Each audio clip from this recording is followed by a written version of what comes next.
Ada yang nanya, Habib nggak turun, Habib? Banyak yang nanya, Habib kemana? Jawab saya gampang, dulu gue turun, lu nggak turun. Sampai capek, sampai kita di penjara, sampai laskar kita dibunuh, saudara, lu pada diem aja. Nah sekarang lu baru pada teriak, gue nonton dulu dah. Masya Allah. Tapi bukan berarti saya nggak dukung, enggak. Saudara, kalau gerakan mahasiswa, buruh, tani, insya Allah semuanya murni. Cuman yang teriak-teriak nyariin saya bukan yang begitu. Ini yang nyariin yang kemarin maki-maki kita, yang kemarin apa namanya menghina-hina kita, yang kemarin ikut musuhin kita, pada nyariin Habib Rizik. Mana Habib Rizik? Tumben lu nyari. Tadi pikir kita nih anak baru gede yang begitu dicari langsung nongol. Tunggu dulu.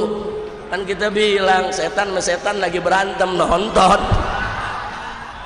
Nonton dulu, tenang-tenang dulu, santai, nggak usah buru-buru. Insya Allah ada waktunya. Insya Allah. Yang penting posisi kita. Tapi kalau peraturannya bertentangan dengan syariat, merugikan rakyat, membahayakan negara, wajib kita tentang, wajib kita tolak, dan wajib kita berusaha bagaimana supaya undang-undang tersebut dibatalkan atau direvisi atau diganti. Wajib, nggak boleh dibiarkan. Nah, itu namanya sikap amar ma'ruf nahi munkar. Kira-kira jelas tidak? Jadi bukan oposisi, bukan. Jangan bilang Habib Rizik oposisi, enak aja. Gua partai nggak punya, anggota dewan bukan, pejabat bukan, dari mana oposisi, saudara? Nah, terus kalau ada yang nanya lagi, Habib, tapi ini sekarang banyak yang minta presiden turun nih. Saya ditanya setuju apa enggak? Jawab saya, lu baru bangun tidur loh.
Assalamualaikum warahmatullahi wabarakatuh.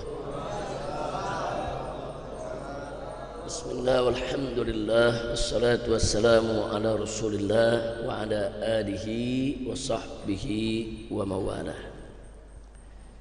Ahiba'il kiram, usikum jami'a wa nafsi bi taqwallah wa bi ta'atihi wa bi ta'ati rasulillah sallallahu alaihi wa alihi wa sahbihi wa sallam.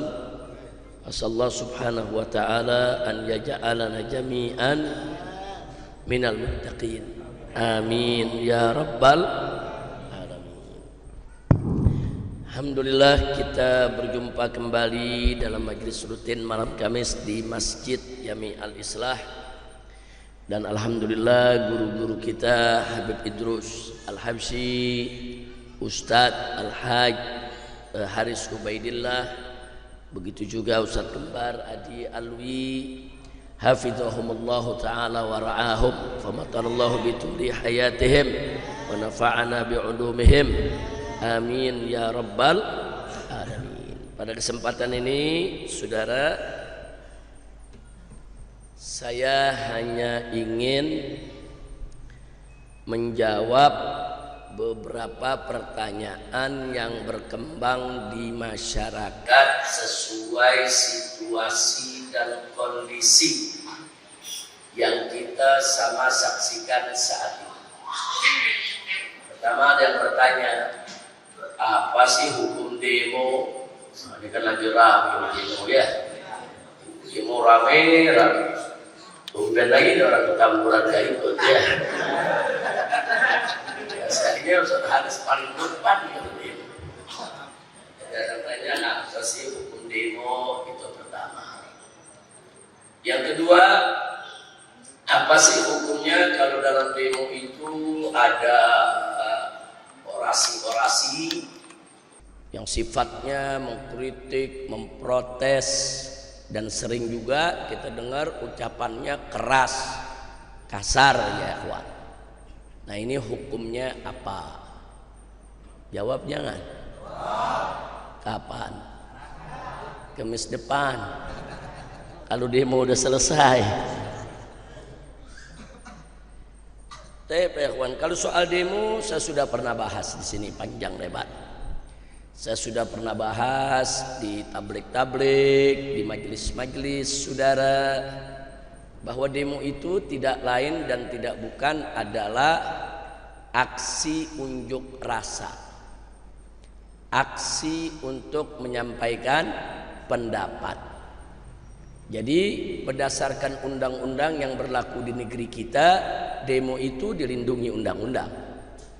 Jadi tidak boleh ada pihak manapun yang menghalangi siapapun yang ingin melakukan aksi unjuk rasa atau aksi menyampaikan pendapat. Bahkan dalam undang-undang penyampaian pendapat disebutkan kalau ada orang yang dengan sengaja menghalangi orang yang ingin melakukan aksi, itu bisa dipidana, bisa dituntut dan bisa dipenjara ya. Nah artinya kalau dari segi perundang-undangan tidak ada masalah, bebas. Orang mau demo, mau aksi silakan ya ikhwan. Nah, jadi kita juga jangan alergi dengan saudara-saudara kita yang sedang aksi ya ikhwan. Itu yang pertama. Saya pikir kalau soal ini dulu kita pernah bahas berkali-kali, karena dulu kita juga sering demo dan sering diprotes orang tanya dalilnya apa.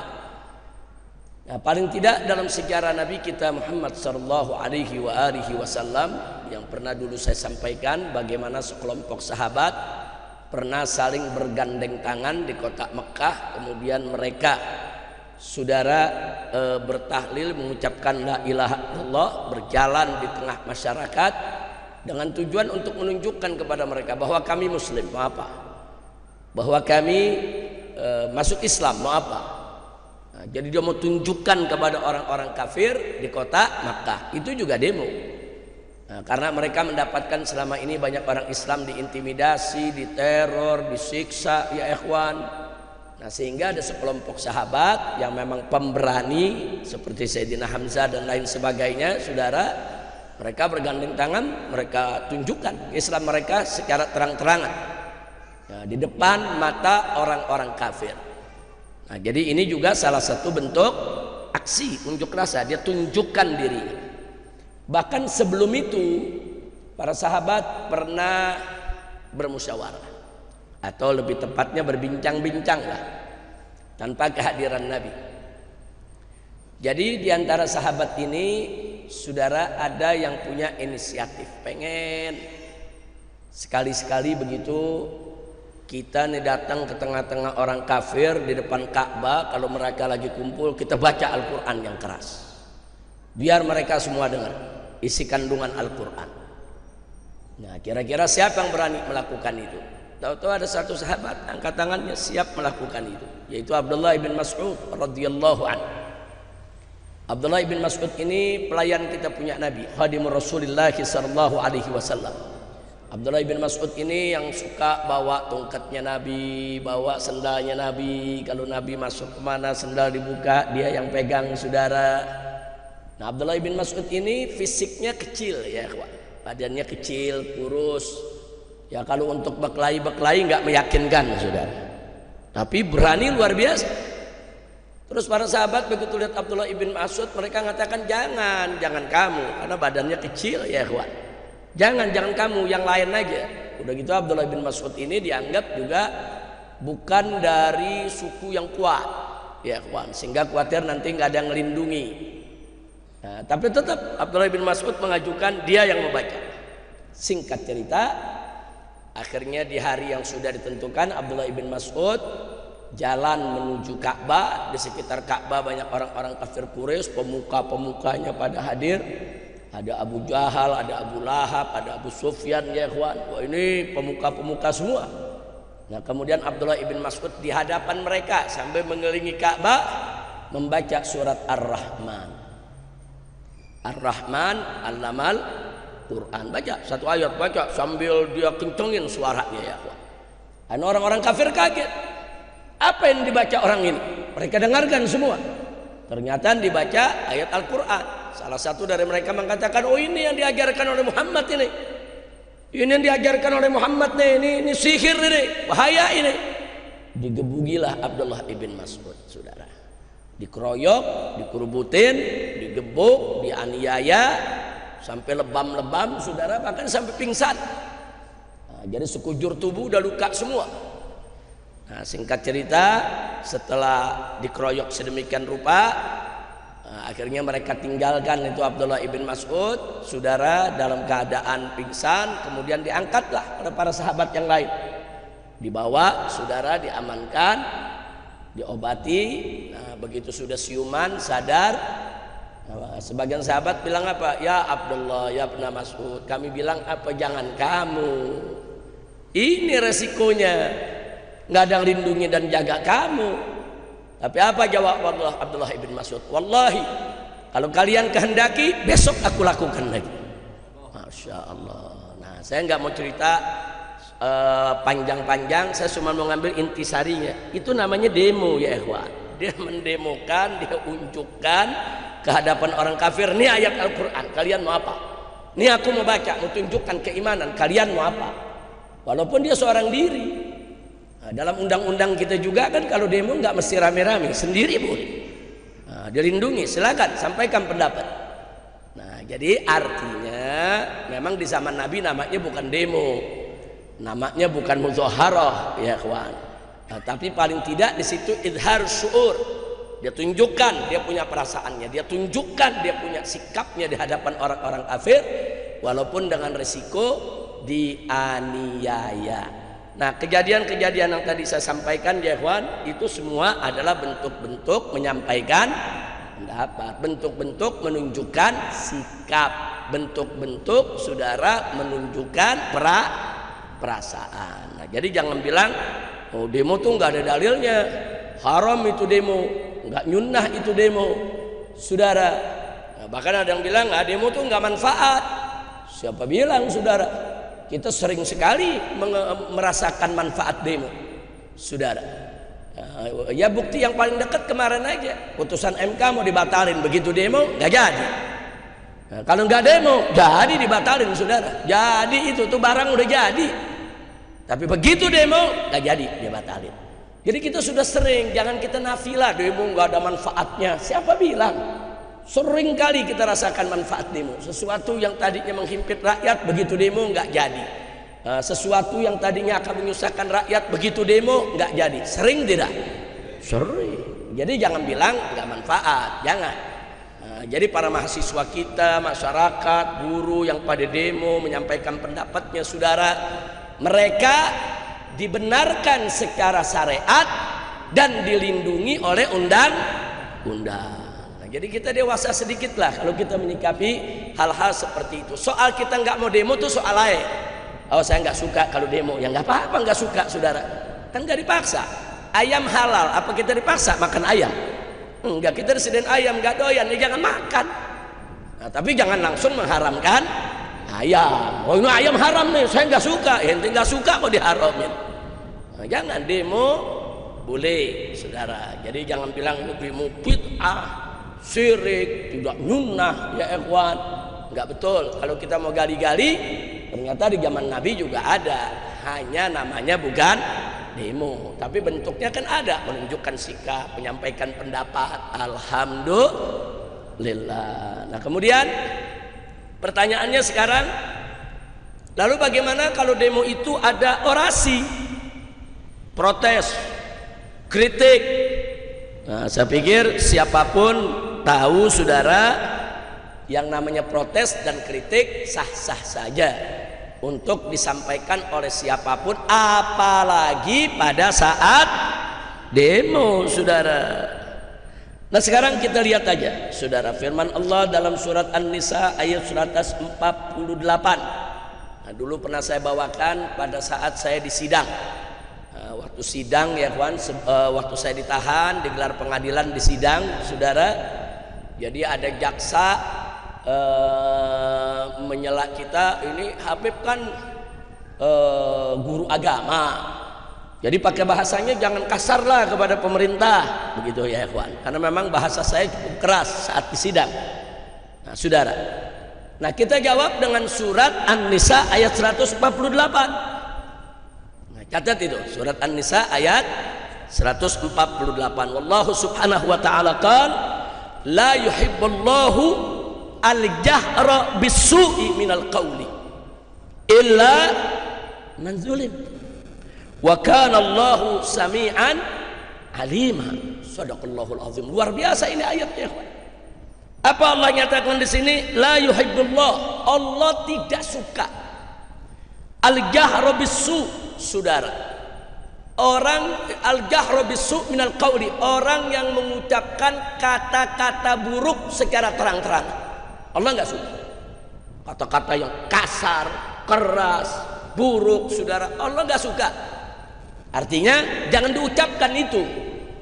Tapi selanjutnya Allah katakan apa? Illa, kecuali manzulima, orang yang dizalimi.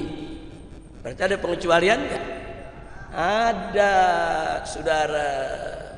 Gak boleh kita berucap kasar. Iya, memang gak boleh. Allah larang dan Allah tidak suka. La yuhibbullahu al-jahra bis-su'i minal qawli. Betul, Allah tidak suka dengan ucapan-ucapan buruk, apalagi diucapkan secara terbuka, terang-terangan. Allah nggak suka. Tapi jangan berhenti di situ, baca ayatnya, terusin. Illa man zulim, kecuali orang yang dizalimi. Jadi orang yang dizalimi, saudara, boleh dia mengucapkan kata yang kasar kepada orang yang menzaliminya. Oh, dia dizalimi, dia dianiaya, terus dia katain itu orang sesuka hatinya, dia katain, saudara, dengan kalimat-kalimat yang buruk, boleh. Dia dizalimi. Nah, sekarang kembali kepada demo-demo tadi, itu mereka berucap kasar kepada, ucap kata kasar kepada pejabat. Karena apa? Ya karena pejabatnya zalim. Kalau pejabatnya zalim, baik itu eksekutif, yudikatif, legislatif, kalau mereka membuat kebijakan-kebijakan yang menzalimi rakyat, berarti rakyat mazlum. Berarti rakyat orang-orang yang dizalimi. Lalu kalau rakyat yang dizalimi protes, boleh tidak? Kritik boleh tidak? Ngatain boleh, saudara. Ini pejabat brengsek, pejabat bejat, bikin susah rakyat, boleh. Kenapa tidak ya? Kira-kira jelas gak? Paham gak? Iya, tapi jangan kelewat batas. Jangan juga kita berucap kata kasar tapi yang nggak ada maknanya, sampai kalimat-kalimat kotor yang keluar. Nah, itu nggak boleh juga, saudara. Jadi ada batasan-batasan yang harus kita jaga, dan jangan juga yang kita ucapkan berupa fitnah. Jangan. Jadi kezaliman itu memang fakta adanya, saudara. Nah, silakan kita protes, kritik. Jangan sesuatu kita tuduh zalim ternyata hoax. Ternyata kita hanya menelan berita-berita palsu. Oh, katanya pemerintah begini, katanya begini, ternyata enggak. Nah, terus kita maki-maki karena itu, enggak boleh, saudara, enggak boleh. Berarti kita yang salah paham. Nah, maka itu sebelum kita menyampaikan pendapat kita, sebelum kita memprotes sesuatu, saudara, tabayun dulu. Tabayun, betul gak di berita? Betul gak nih pemerintah punya putusan begini? Betul gak arahnya begini? Betul gak nih uang rakyat dikorupsi? Betul gak tuh ada korupsi? Nah, kalau memang sudah ada indikasi-indikasi yang kuat, bukti-bukti yang gak terbantahkan, apalagi pemerintahnya main-main atau pilih-pilih, saudara. Kalau rakyat kecil terlibat narkoba, langsung tangkap, penjara 12 tahun. Nah, giliran anak pejabat kena narkoba, senyap, tahu-tahu udah ada di luar. Narkoba tuh hukumannya bukan ringan, saudara. Saya waktu di penjara kemarin ditaruh di blok narkoba, saudara. Nah, di blok narkoba itu ada 100 orang lebih, semua tuh terlibat narkoba, dan hukumnya berat-berat, saudara. Berat-berat. Paling ringan saat itu yang saya dapatkan cuma 5 tahun, rata-rata di atas 10 tahun, saudara. Nah, bahkan kadang-kadang di antara mereka ada juga cuman korban. Nah, artinya korban, dia dititipi sesuatu, dia nggak tahu isinya apa. Tahu-tahu begitu digerebek dia yang kena. Begitu dilihat barang buktinya banyak, dia kena 15 tahun di penjara. Tapi dia nggak bisa berbuat apa-apa, orang barang buktinya ada di tangan dia. Makanya anda nih khususnya anak muda, hati-hati terima titipan kalau orang kita nggak kenal. Bahkan dari yang kita kenal pun juga kita mesti hati-hati. Kalau kita tahu, wah ini orang brengsek deh, dia orang suka mabok, dia orang suka narkoba, tahu tuh nitip sesuatu sama kita, tunggu dulu, jangan main terima. Nanti begitu dia titip, tahu-tahu pas ada penggerebegan dia yang ngilang, kita yang digerebek, kita kena, tahu-tahu kena penjara 15 tahun. Dan itu saya dapatkan ya kawan, anak-anak muda. Di apa namanya, pada saat saya ditahan di Mabes Polri, anak-anak muda, ya betul, ada sebagian ngaku, ya Habib saya salah, memang saya ikut mengedarkan, saya salah, saya memang kurir, saya salah, memang saya menggunakan. Tapi ada juga yang nggak salah, cuman waktu diperiksa ya digebugin, mesti ngaku, itu kan jadi masalah. Nah, orang kalau udah digebugin, saudara, digebugin, disiksa, disetrum, jempol ditindih dengan kaki ujung meja, saudara. Yang nggak berbuat juga terpaksa ngaku, nggak kuat orang ditahan, nggak boleh, karena pemeriksaan semacam itu nggak boleh. Saya waktu di Mabes Polri, di pengajian begini nih di Mabes Polri, saya ngajar, saudara. Nah, semua polisi juga yang jaga di situ dengar, saya sampaikan, saya teriakan, nggak boleh kalian siksa orang, saudara, yang diduga. Nah, periksanya nggak boleh, main paksa, main siksa, saudara, haram. Nggak boleh kita berbuat zalim begitu, nggak boleh ya kawan. Makanya nih kepada anak-anak muda saya ingatkan, kalau ada yang nitip barang apapun, nitip di rumah kita, nitip di mobil kita, saudara. Bahkan yang sekarang kesian ini tukang-tukang ojek, saudara. Ada mereka kirim kirim barang sekarang memanfaatkan Gojek. Kan Gojek nggak tahu isinya apa ya kawan. Tapi ala kulihal, kalau Gojek masih bisa menghindar, pesanannya kan biasa ada di HP. Bang kirim ya kemari ya. Ini begini ya, dia bisa tunjukkan, saya cuma nganter pak. Nah ini yang ngirim siapa, ini nomor teleponnya pak, dia yang ngirim pak, saya disuruh kirim kemari.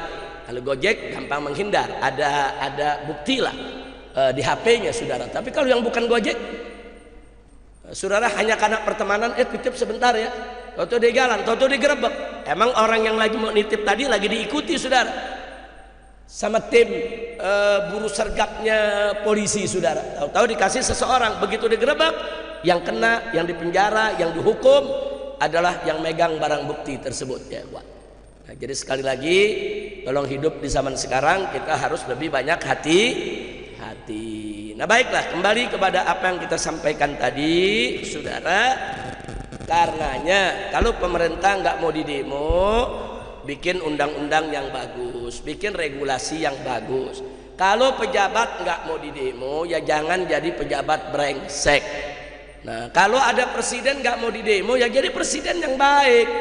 Kalau DPR nggak mau didemo, saudara, ya bikin undang-undang yang manfaat, yang nggak bertentangan dengan agama, yang manfaat buat rakyat, saudara.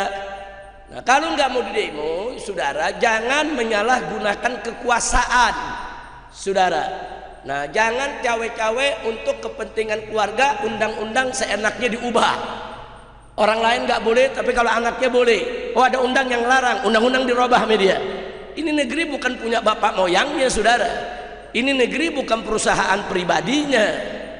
Nah maka itu saudara, pejabat-pejabat brengsek seperti ini wajib memang didemo. Kalau saya katakan harus didemo, nggak boleh dibiarkan.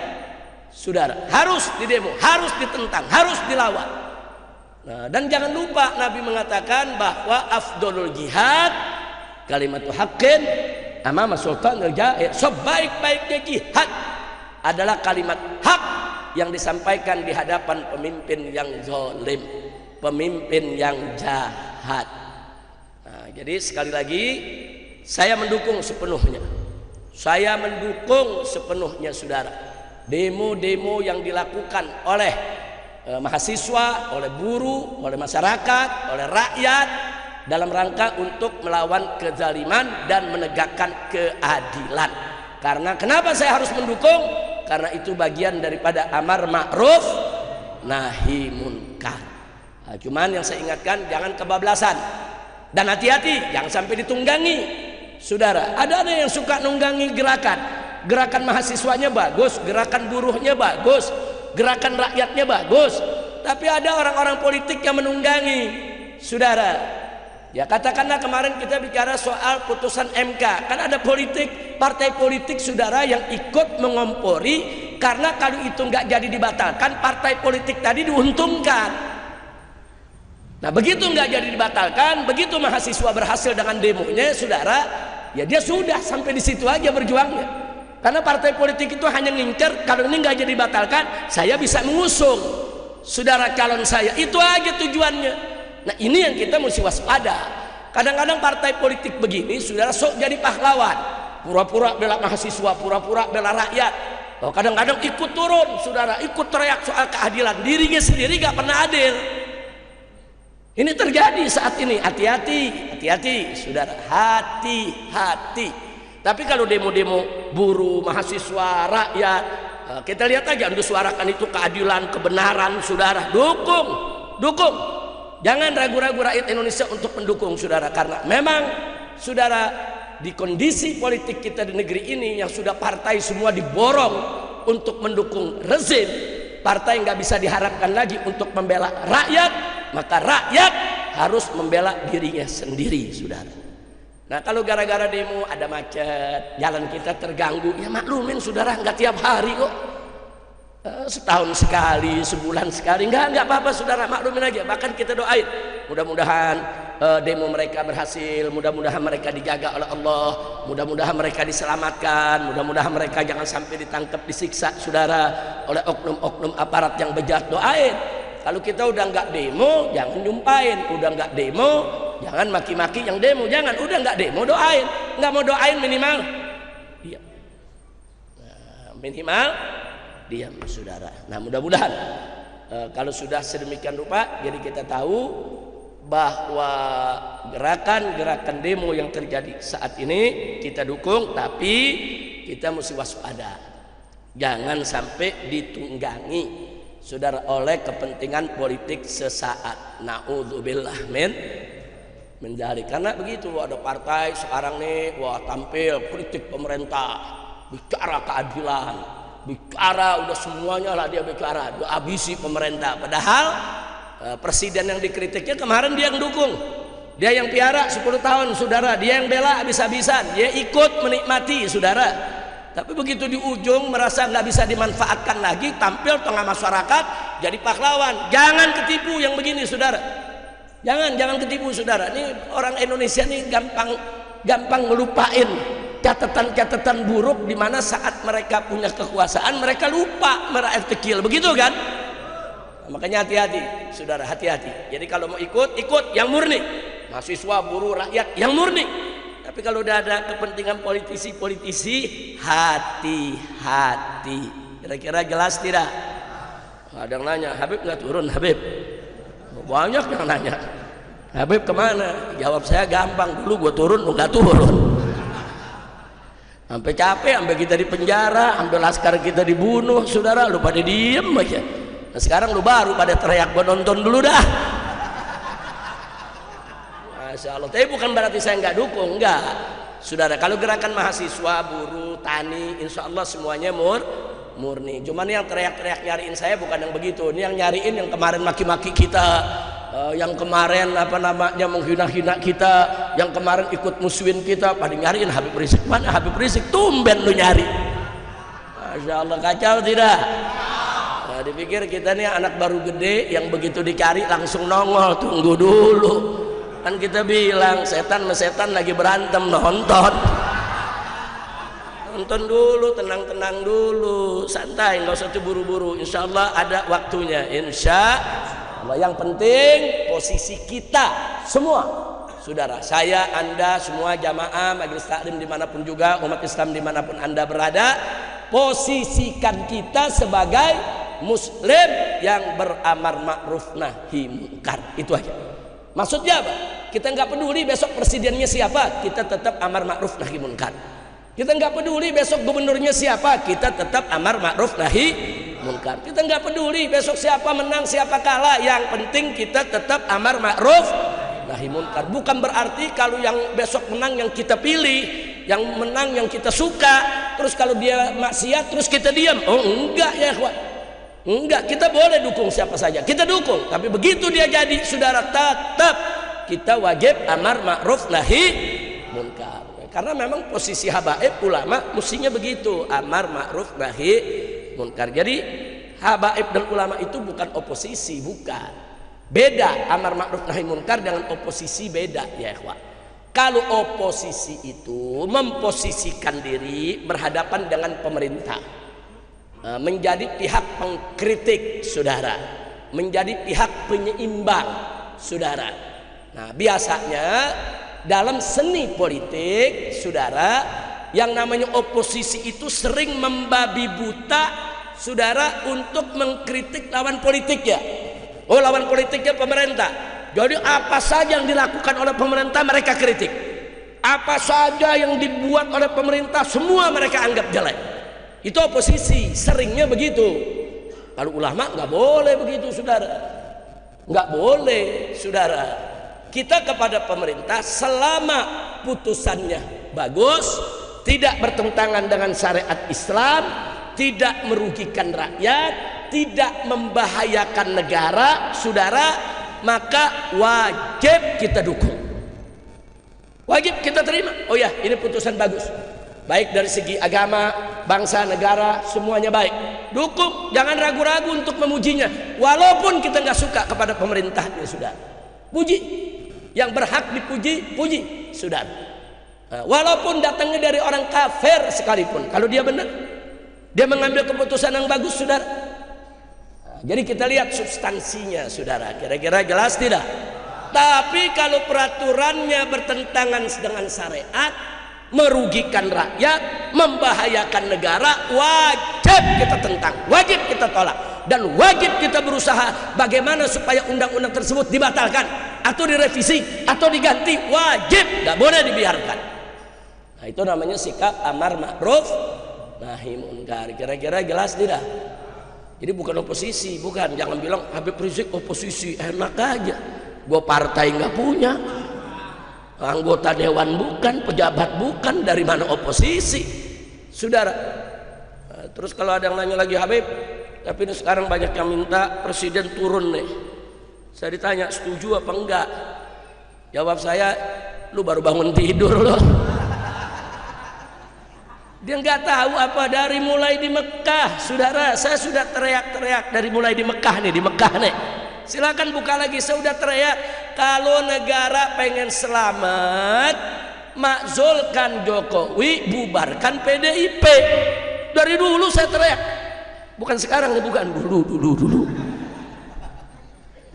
Kira-kira jelas gak? Enggak, saya mau tanya yang hadir sini dulu waktu di Mekah, ada gak rekaman begitu? Ada gak? Beredar gak? Ya udah dari dulu, tahun berapa itu?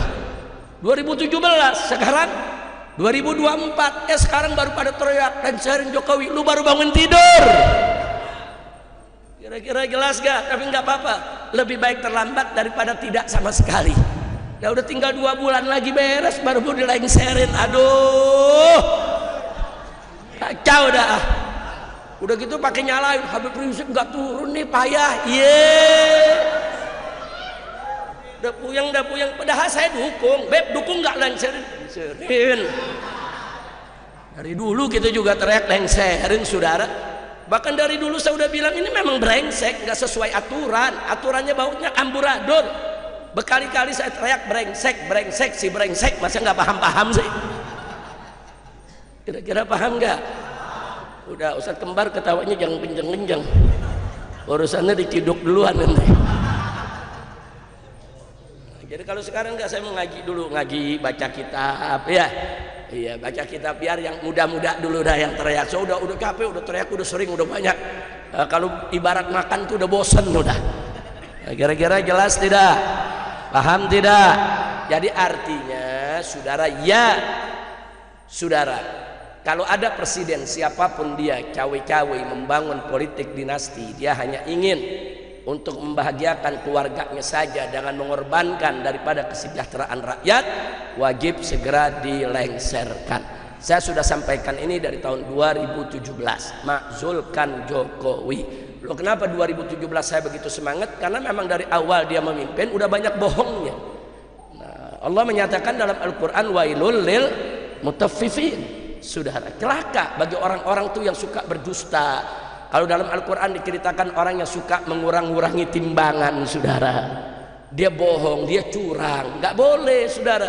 Dan Nabi juga pernah mengatakan, man ghasyana falaysa minna. Barang siapa yang mencurangi kami, membohongi kami, menipu kami, tidak termasuk golongan kami. Dan sejak 2017 dari Mekah sana saya sudah berteriak, saudara, siapapun pemimpin yang memperoleh kemenangan dengan jalan curang tidak akan berkah. Tidak akan berkah. Nah, sekarang kita lihat lagi, sudah. Dia sama dia ribut, saudara, ekonomi semrawut, saudara, utang nggak tanggung-tanggung, utang yang resmi dari pemerintah aja sudah lebih dari 8.000 triliun. Belum utangnya BUMN yang juga 8.000 triliun, saudara. 8.000 triliun, belum lagi uang pensiunan ASN, TNI, Polri, saudara. Itu jumlahnya nggak kurang dari 4 triliun. Jadi beban yang ada sekarang ini 20 triliun. Kesian Pak Prabowo, besok baru jadi presiden, mesti ngeberesin utang 20.000 triliun.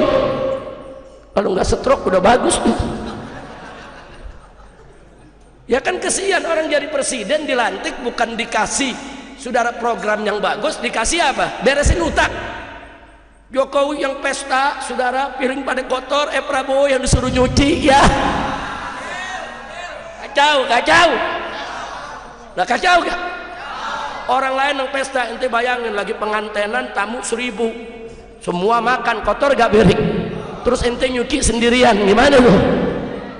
Ya begitu, saya perumpamakannya begitu. Jokowi dan kroni-kroninya yang pesta, saudara, udah piring semua kotor, saudara, semua peralatan pesta ada di situ ditinggal, Prabowo disuruh rapihin, ya kawan. Ya mudah-mudahan Prabowo bisa, amin. Mudah-mudahan Prabowo mampu, amin. Sebab kalau nggak mampu kesian, orang bisa stroke, saudara. Udah beresin utang 20.000 triliun. Banyak yaitu daripada pembangunan yang mangkrak di mana-mana, saudara. Nah, maka itu saran saya, boleh kasih saran? Boleh kasih saran? Ditangkap gak? Nah, saran saya, insya Allah nanti tanggal 20 Oktober jika Bapak Prabowo Subianto dilantik sebagai Presiden Republik Indonesia, saya sarankan program pertamanya dalam rangka untuk menyelamatkan NKRI, seluruh utang negara, saudara, diaudit. Audit, periksa semua utang. Nah, nanti diaudit kelihatan mana utang yang betul-betul legal, mana utang yang ilegal. Utang yang legal itu utang yang disepakati oleh pemerintah dan DPR, saudara. Legal, bayar sesuai perjanjian. Tapi kalau ada utang ilegal, saudara, yang memang DPR tidak pernah setujui atau tidak melalui prosedur yang sebenarnya, tidak ada studinya, saudara, tidak memenuhi persyaratan, saudara, atau bahkan ada satu proyek para ahli sudah mengatakan ini tidak boleh dibangun, ini berbahaya, ini proyek rugi, tapi pemerintah tetap dia tubruk, dia jalan, saudara. Ini semua utang ilegal.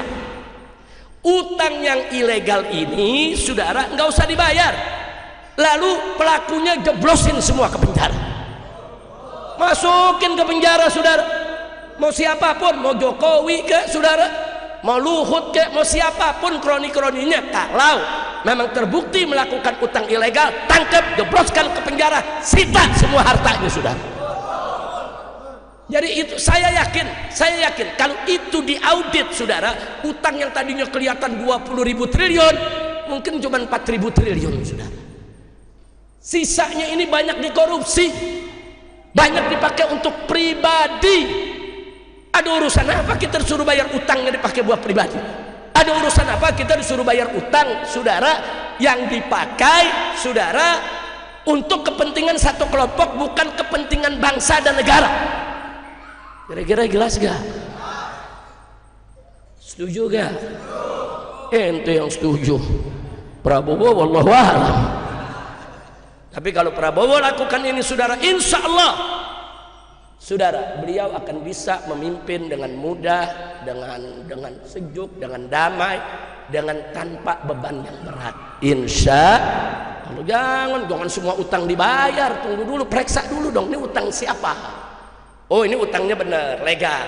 Ini berdasarkan studi kelayakan. Oh, ini sudah setuju DPR. Ini memenuhi syarat, kita bayar itu utang ya, Pak. Nggak boleh kita lari dari utang. Utang wajib kita bayar. Dengan negara mana kita utang? Bayar. Oh, ini utang nggak layak. Ini utang ilegal nih. Ini nggak pakai persetujuan DPR, padahal mestinya setujuan DPR. Oh, ini nggak pakai studi kelayakan, padahal seharusnya ada studi kelayakan. Wah, ini melanggar aturan. Oh, ini nggak pakai AMDAL. Nah, kalau memang itu semua melanggar, itu nyatakan sebagai utang ilegal. Ada utang legal, ada utang ilegal. Utang legal bayar. Utang ilegal saudara tangkap pelakunya, jebloskan ke penjara, sita semua hartanya saudara. Dan jangan bayar ke luar negeri. Luar negeri juga salah. Siapa suruh Anda memberikan utang kepada pribadi orang? Luar negeri juga tahu kok ada aturan di Perserikatan Bangsa-Bangsa bahwa utang piutang antar dua negara itu harus disetujui sesuai prosedur kenegaraan. Saudara, yang berlaku di negara tersebut, yang berlaku di negara kita harus persetujuan presiden dan DPR, saudara. Tidak ada persetujuan utang ilegal, jangan bayar. Walaupun itu negara asing marah. Oh, nggak bisa, nggak bisa. Anda memberikan kepada pribadi, bukan kepada negara. Silakan tagih sendiri. Itu Jokowi sama Kroningnya bisa gempor-gempor tuh. Masuk penjara jurusannya. Amin. Amin. Amin. Ini bukan demo nih, doa. Doa kira-kira jelas gak? Lu paham gak? Ya udah, saya kasih saran gratis tuh buat Pak Prabowo. Biasanya kan konsultan bayar. Konsultan bayar gak? Bayar enggak pakai bayar, gratis sudah. Nah, jadi bagaimana caranya Pak Prabowo begitu dilantik, kalau mau didukung oleh rakyat, didukung habaib, didukung ulama, dan agar Anda tidak banyak beban untuk mengatur pembangunan negara Indonesia ke depan, saya sarankan langkah pertamanya audit semua utang pemerintah maupun swasta ya ikhwan, semua diaudit. Nah, tolong dipilah mana utang yang legal resmi dan mana utang yang ilegal tidak resmi. Utang yang legal bayar, komunikasikan dengan negara yang bersangkutan, minta keringanan, minta dibebaskan dari bunga, saudara, lakukan moratorium ulang, saudara. Nah, supaya kita mudah untuk membayarnya. Adapun utang-utang yang ilegal yang tidak memenuhi persyaratan atau nubruk aturan, saudara, jangan dibayar. Itu urusan pribadi yang bersangkutan. Lalu apa? Panggil yang pelakunya, saudara, periksa di KPK, seret ke pengadilan, miskinkan dia, sita semua asetnya, jebloskan ke penjara, siapapun dia. Walaupun itu mantan presiden, mantan menteri, nggak peduli. Dia berani coba-coba membuat utang yang ilegal, tangkap, jebloskan ke penjara ya. Rakyat dukung, nggak usah khawatir, rakyat dukung. Saudara, saya tahu kalau Prabowo melakukan itu, saudara, semua koruptor-koruptor dijebloskan ke penjara, saudara, setuju tidak? Dukung tidak? Takbir. Udah cukup, aneh ngaji jadi demo ntar. Nah, jadi itu yang saya mau sampaikan. Jadi itu aja. Jadi ada pertanyaan apa hukum demo? Boleh, asal jangan langgar syariat. Jangan demonya telanjang, jangan ya Pak. Jangan demonya nunjukin aurat, jangan. Jangan juga demonya kelewatan sampai bunuh diri, bakar diri. Kan ada yang demo bakar diri, saudara, nggak boleh. Nggak boleh, dalam Islam nggak boleh. Demo boleh, unjuk rasa boleh, tapi tetap tidak boleh langgar syariat atau mengganggu orang yang tidak mengganggu. Kadang nanya, kalau mukul aparat bagaimana Habib? Nggak boleh kalau dia nggak mukul. Tapi kalau aparatnya mukulin kita, nembakin kita, jawabnya lawan. Lawan kenapa? Dalam konteks bela diri, saudara, bela diri wajib. Jangan diam, dipukul, pukul lagi, ditimpuk, timpuk lagi. Saudara, berani gak lu? Ya kalau nggak berani tidur dah. Udah nggak berani so ikut demo. Ulang demo marah-marah, demo begini ya, demo begini. Lu pikir demo makan apa? Makan rendang. Udah kira-kira jelas gak? Jelas. Nah, maka itu saya himbau kepada aparat kepolisian, perlakukanlah para pendemo di mana tempat, jangan represif. Itu anak-anakmu juga, adik-adikmu juga, itu bangsa Indonesia, satu negeri denganmu. Jangan yang demo disemprot gas air mata juga bubar, saudara. Nggak usah pakai ditembakin, ada pakai peluru karet, saudara, nggak boleh. Sampai ada yang matanya buta, telinganya jadi rusak, budak, saudara, hidungnya patah, apa? Nah, maka itu saya minta kepada aparat baik TNI maupun Polri, hadapilah para pendemo, yaitu dengan sikap yang baik, saudara, dengan persuasif, bukan dengan langkah-langkah yang represif. Nah, kalau mereka bilang enggak, tapi pendemonya nih nimpuk duluan, yang saya lihat rekaman provokator yang nimpuk, ujung-ujungnya provokator dari sono juga. Iya, kok Habib tahu? Kan pengalaman. Nah, kita juga pengalaman demo, betul? Kita udah baik, udah rapi, baca selawatan, salatullah, salamullah, dari sono batu twing.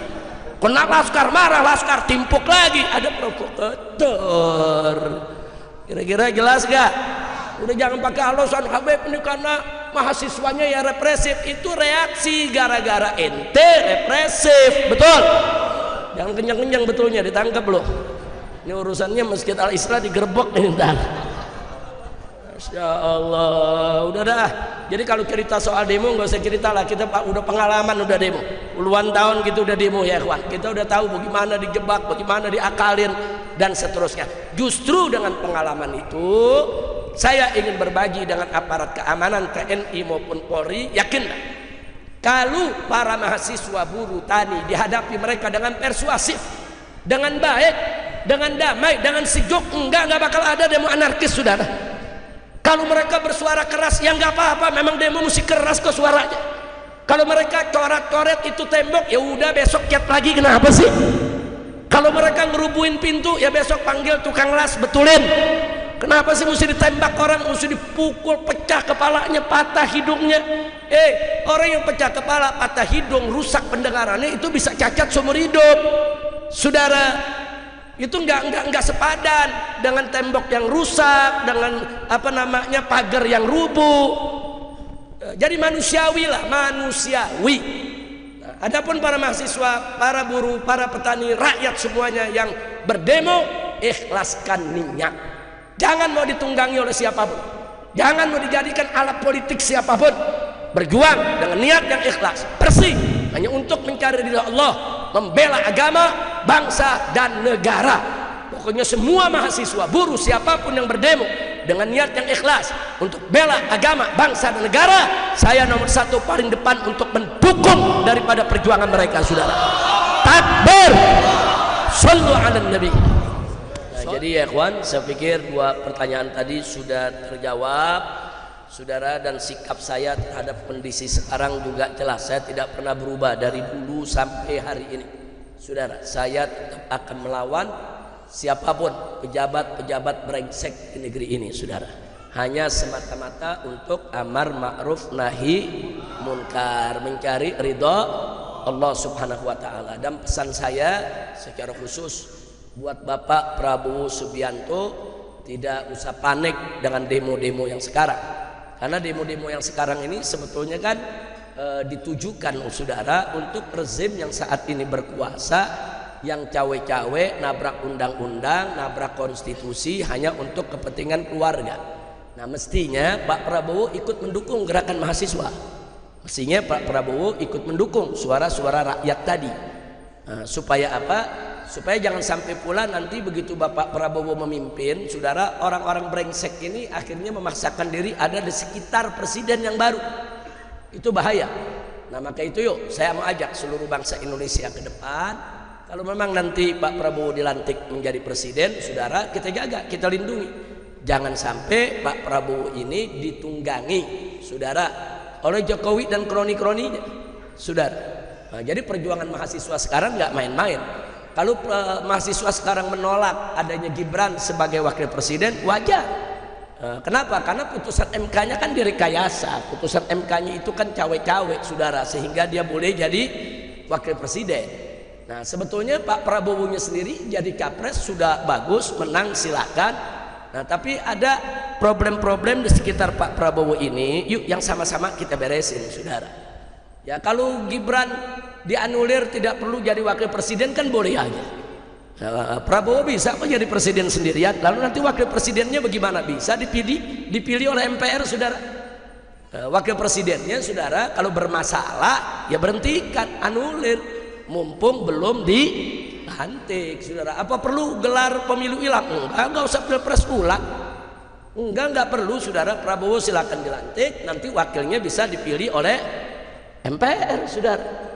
Jadi nggak usah kita ribut-ribut, karena kalau kita ribut-ribut begini nanti terjadi gejolak yang lebih meluas, terjadi kegaduhan di mana-mana, bisa terurang peristiwa 98, bahkan bisa lebih hebat lagi dari 98. Hati-hati, jangan dipandang remeh. Ini gerakan pandang remeh, nggak apa-apa, saudara. Ini kan kecil, ini people power nggak seberapa, yang datang sedikit. Jangan sombong lah, jangan sombong. Ini kan yang baru turun kan mahasiswa, rakyat belum turun. Kalau rakyat yang turun, kalian digulung semua. Jangan sombong, jangan. Jadi persoalan ini hadapi dengan cerdas, dengan pintar, dengan piawai, saudara. Nah, jangan orang yang udah marah ini kan ibarat api, jangan disiram bensin, makin besar, saudara. Nah, ajak tuh mahasiswa, mari kita duduk, apa maunya. Nah, kalau memang kemauannya wajar kok, mereka nggak mau ada politik dinasti, ya akomodir aja. Memang nggak boleh ada dinasti, itu nggak boleh, saudara, dalam sistem demokrasi kita. Makanya kan sedih sekali ada ketua umum partai terpilih tahu-tahu menobatkan presiden jadi Raja Jawa. Nggak boleh, saudara. Raja Jawa yang asli itu Sunan Hamengkubuwono yang ada di Yogyakarta, itu Raja Jawa. Orangnya sopan, saudara. Orangnya pinter, sopan, merakyat, dekat dengan masyarakat, keluarganya tidak sombong. Anaknya di jalanan tetap naik angkot, tetap naik BK, nggak naik jet pribadi, saudara. Itu Raja Jawa asli. Kalau yang ini si Firaun Jawa ini. Udah cukup. Saya serahin ke Adi Alwi ini, apa-apa yang mau diselesaikan dulu, silakan Ustaz Adi Alwi. Cukup, kalau enggak bubar ini.